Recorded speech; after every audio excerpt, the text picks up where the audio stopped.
Hi and welcome to this edition of Out the Box. My name's Paul. We're going to actually have a look at what is in this rather large brown box. This is the Ubiquiti Mini Toolless Rack. Now it's a fairly simple install. You really just need a screwdriver to actually put all of this together. It's a little bit difficult to show you all the parts because I don't have a massive bench here to be able to set them up. So I'm actually going to show you Jaron, one of the team here, putting all of this together. And I would just like to highlight a few other items there. We do get quite a few questions around it. So at the end of how it all fits together, I just will cut to just showing you a few of the bits that people have questioned about so you can see actually how some of those bits and pieces fit together.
So as you will have seen from the video, really easy to put together, Jaron putting it together. A couple of things that you just wanted to point out, you mentioned to me after building it, these need to be pushed in before they're screwed in, but I'll show you how that happens in a moment when we put a device in.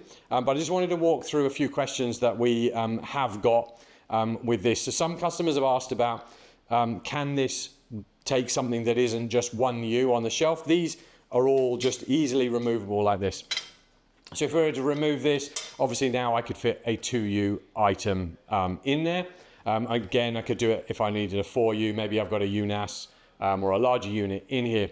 Other people have asked about what happens if I've got the rack ears on them. Well, obviously, as you can see, on a normal rack, you'd actually have holes in this spot here. You don't have that here. So we would just need to push up to it. If it's another vendor, then there's no actual way to fix it and stop it coming backwards and forwards. So just be aware of that.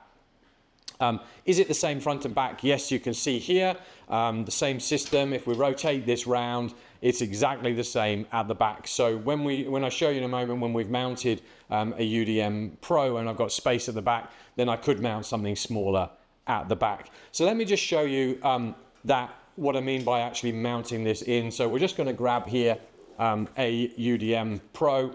You can see here where the rack ears normally would be. Obviously, potentially, if you had a vendor that had a similar configuration, you could probably screw this into place in the same way. So obviously, you're going to take the rack ears off, and then we're just going to slide it into the rack like this. We have two options of how we might want to mount this, because obviously we've got two sets of holes in here.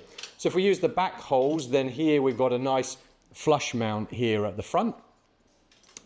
Obviously, if we wanted to maybe hold our cables a little bit further in there, then we could push this back to the second hole.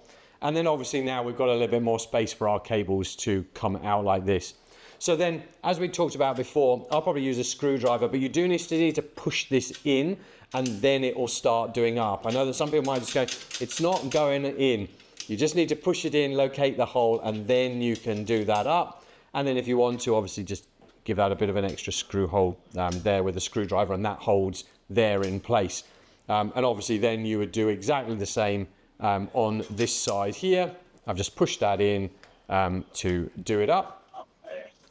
And then if we just continue spinning the rack all the way round, then like we see here, we've actually got a bit of space in the back. So if we're going to put a patch panel that you could hold in place, one of the Ubiquiti patch panels, for instance, can be mounted in from the sides, then that would work as well. Hopefully that just answers a few of those extra questions that customers get when they want to work out what they can be mounted, how can be mounted in the rack. I hope you found that useful. Why don't you head on over to our YouTube channel. I've got plenty more box openings on network, firewall, wireless and camera security, plenty of how-to guides, how to set up unified networking, for example, as well. So head on over there, subscribe and stay up to date.